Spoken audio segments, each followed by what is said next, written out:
Vamos ahora con el tema de insuficiencia cardíaca, ¿ya? Comenzamos con la definición. La insuficiencia cardíaca es la vía final, es, digamos, la alteración final que tiene el corazón frente a una anoxia, ¿no? Frente a cualquier daño, sea agudo, sea crónico, que finalmente se va a caracterizar por signos y síntomas de insuficiencia cardíaca, de disfunción miocárdica, ¿no? Por eso conforma un síndrome clínico que se produce por la alteración en la función del corazón. ¿Cuál es la función principal del corazón? Es bomba cardíaca, recibe sangre y expulsa sangre. Entonces puede alterarse en cualquiera de esas dos funciones, o ya sea el llenado, la diástole, o ya sea la eyección de la sangre, la sístole. Lo más frecuente es la falla sistólica, 70% es lo más frecuente, falla sistólica. 30% es la falla en el llenado, ¿no? Lo cual va a alterar entonces la capacidad del corazón para mantener un gasto cardíaco adecuado, ¿no? Entonces no se satisface las demandas metabólicas de los demás órganos y obviamente eso va a generar finalmente la mortalidad del paciente, ¿ya?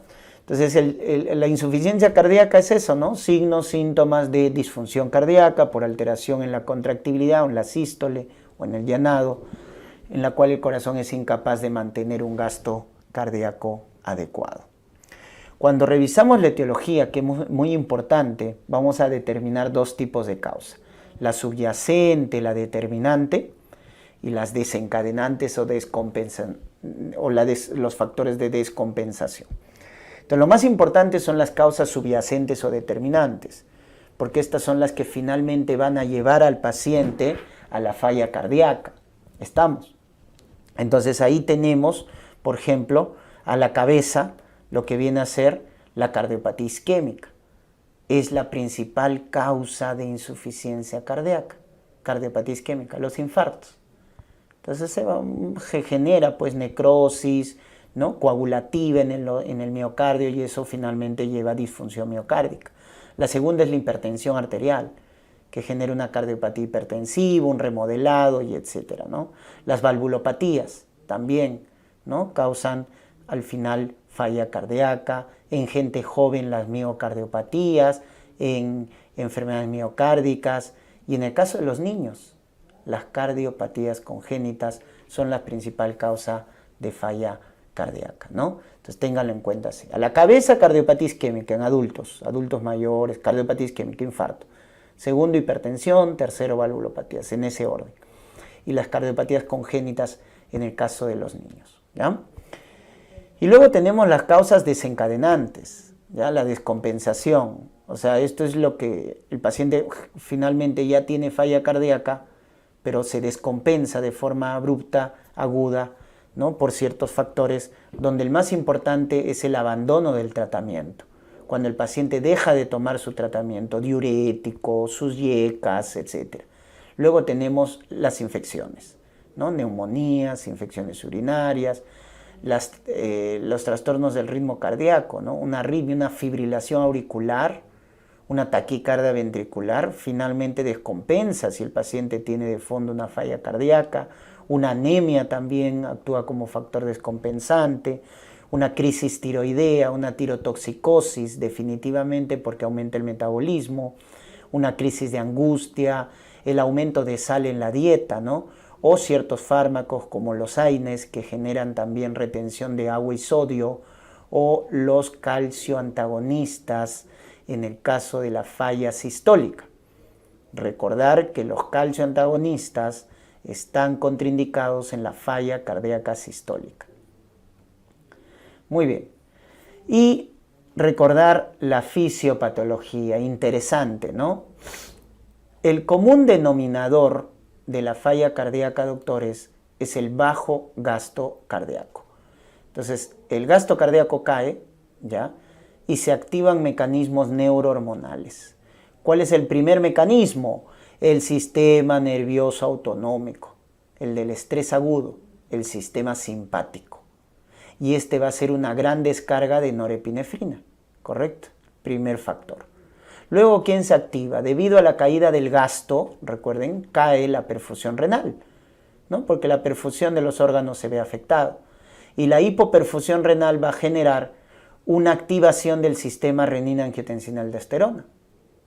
Porque al caer la perfusión en la arteriola aferente, se activa las células yuxtaglomerulares que producen renina.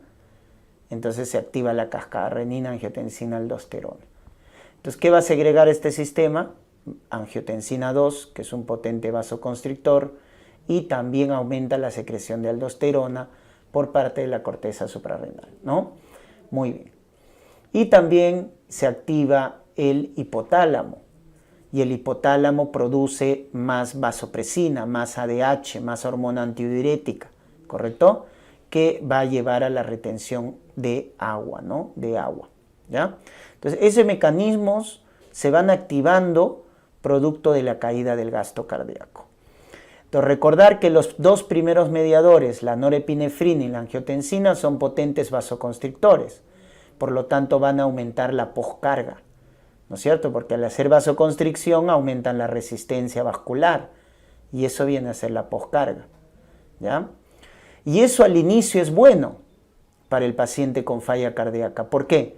Porque el aumento de la resistencia por vasoconstricción va a aumentar la presión arterial y, por lo tanto, va a aumentar la fuerza de circulación. Y eso es bueno porque va a mejorar el gasto cardíaco, va a generar mejor perfusión de los órganos. O sea, al inicio es bueno para el organismo, ¿no? Debido a la caída del gasto. La aldosterona, doctores, aumenta la absorción de agua y sodio, junto con la ADH, que aumenta o retiene agua. Ambos factores aumentan la precarga. ¿Qué es la precarga? La volemia, el retorno venoso.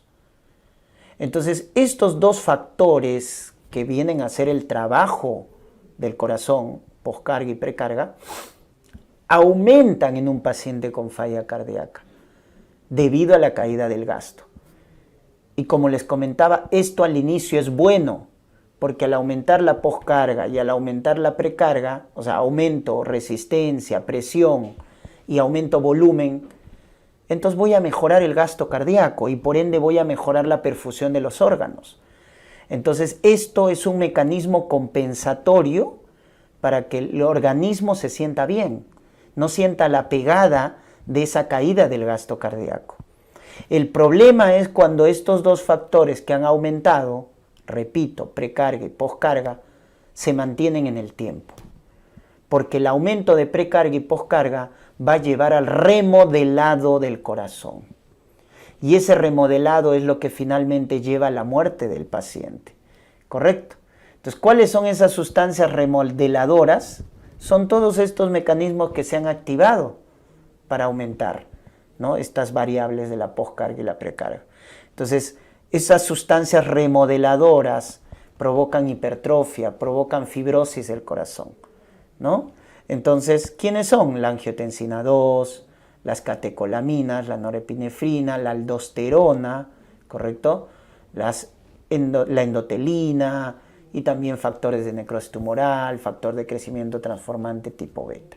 Entonces, miren que la norepinefrina, la angiotensina, la aldosterona son profibróticas, estimulan el remodelado del corazón.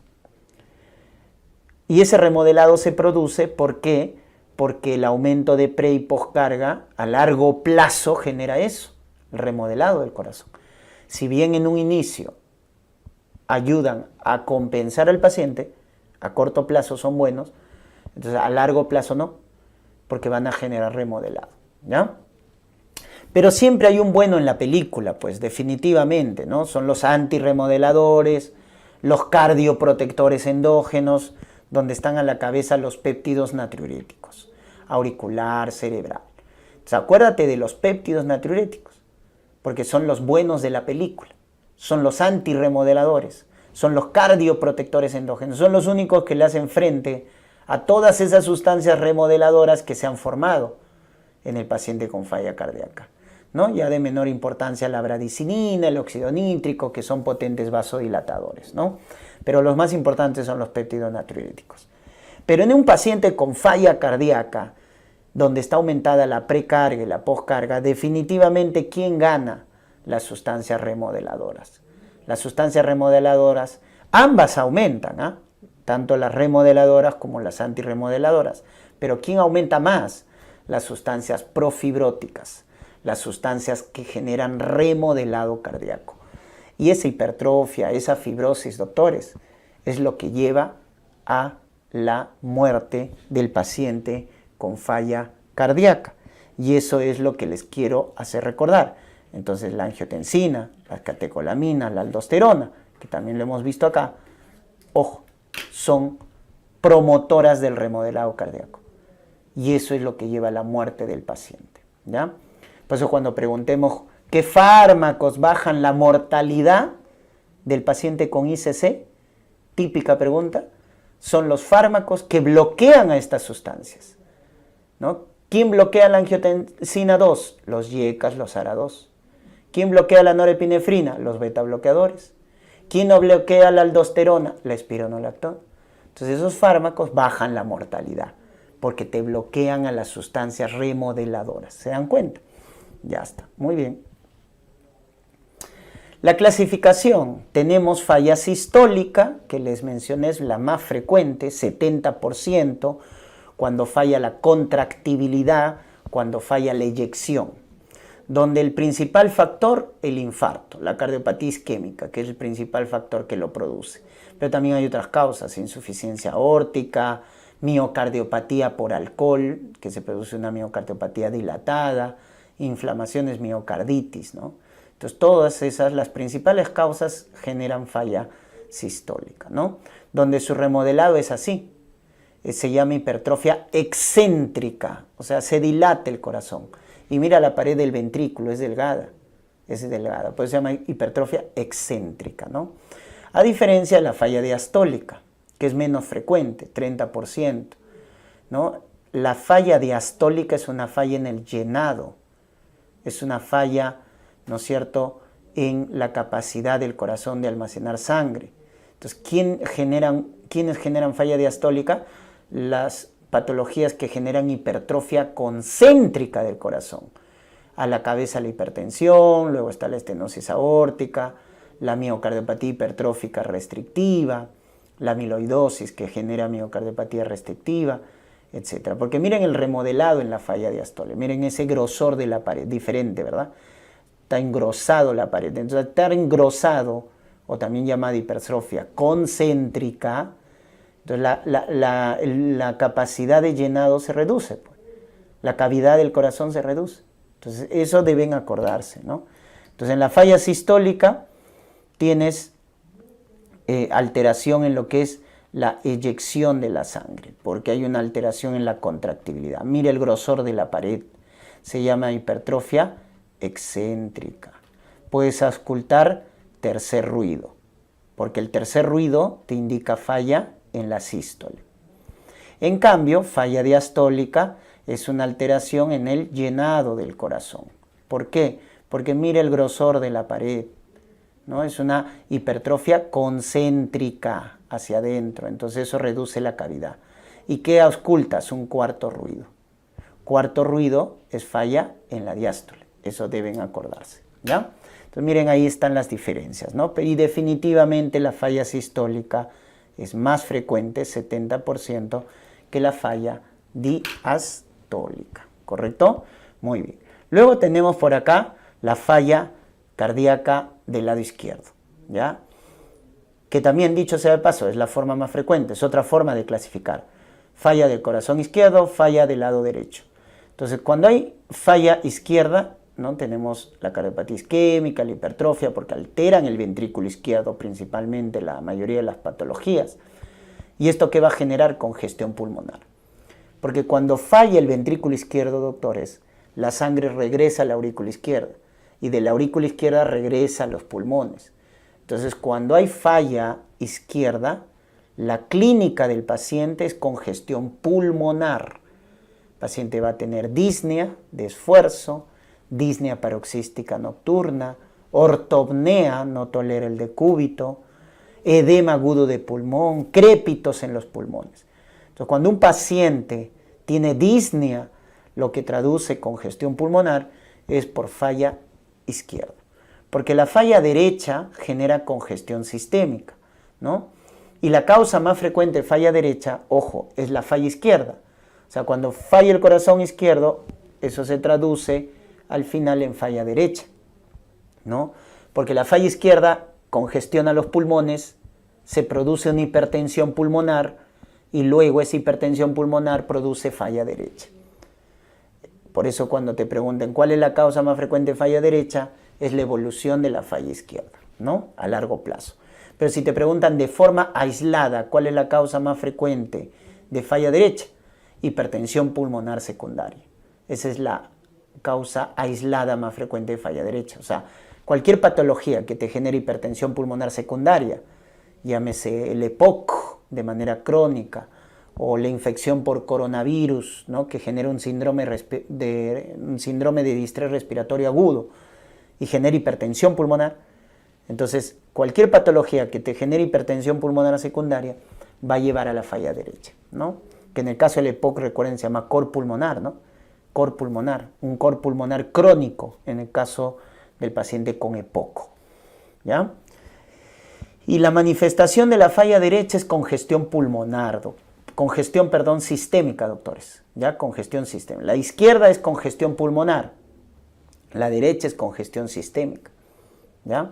Entonces lo vas a ver a un paciente encharcado, ingurgitación yugular, reflujo hepatoyugular, ascitis, hepatomegalia, edema de miembros inferiores, etc. Esa es congestión sistémica que nos indica falla derecha. Por tanto, falla izquierda, aumento de presión capilar pulmonar, congestión en los pulmones y todo lo que indica justamente en la clínica ello, ¿no? Disnea de esfuerzo, ortopnea, crépitos, edema de pulmón. Falla derecha, congestión sistémica, traducida por el aumento de presión venosa central, congestión sistémica, y vas a ver todos los signos de congestión, ¿no? Ingurgitación yugular, hepatomegalia, ascitis, ¿no? Edema de miembros inferiores, recuerden el edema cardíaco, es un edema vespertino, obedece la gravedad, ¿no? Si está en bipedestación, se hinchan las piernas, si está acostado en la región sacra, blando, bilateral, simétrico, etc., ¿no? Entonces ahí están las diferencias. Luego tenemos esta otra clasificación, la falla de bajo gasto cardíaco, ¿ya? Que es lo más frecuente, les había mencionado, el común denominador de la falla cardíaca es básicamente, ¿no? el bajo gasto cardíaco, ¿no? El bajo gasto. Entonces esto está en la mayoría, cardiopatía, isquémica, hipertensión, etcétera, ¿no? Entonces hay datos de hipoperfusión, etcétera. Pero ojo que hay falla cardíaca con alto gasto, que es lo atípico. Eso ya no lo ve el cardiólogo. El cardiólogo ve falla de bajo gasto. Las fallas de alto gasto muchas veces es diagnosticado por el médico internista, porque acá hay otras patologías como el embarazo. Recuerden, en el embarazo por la hipervolemia, ¿no? Ese aumento de la volemia, 45%, lleva a la paciente en algunos casos que tienen factores de riesgo a una falla cardíaca, pero con gasto alto por la hipervolemia. La anemia también, la tormenta tiroidea, el hipertiroidismo, ¿no? Tu enfermedad de Graves-Basedow, fístulas arteriovenosas, tu enfermedad de beriberi producida por déficit de etamina, tu enfermedad de Paget. Todas esas patologías generan falla de gasto alto. Entonces acuérdense, ¿no? Ahí está tu típico exoftalmos, tu bocio en tu enfermedad de Graves-Basedow, ¿no? Anemia, embarazo por el aumento de la volemia, recuerden, típica alteración fisiológica en el caso del embarazo, ¿ya? Entonces, recuerden, hay varias formas de clasificar la falla cardíaca.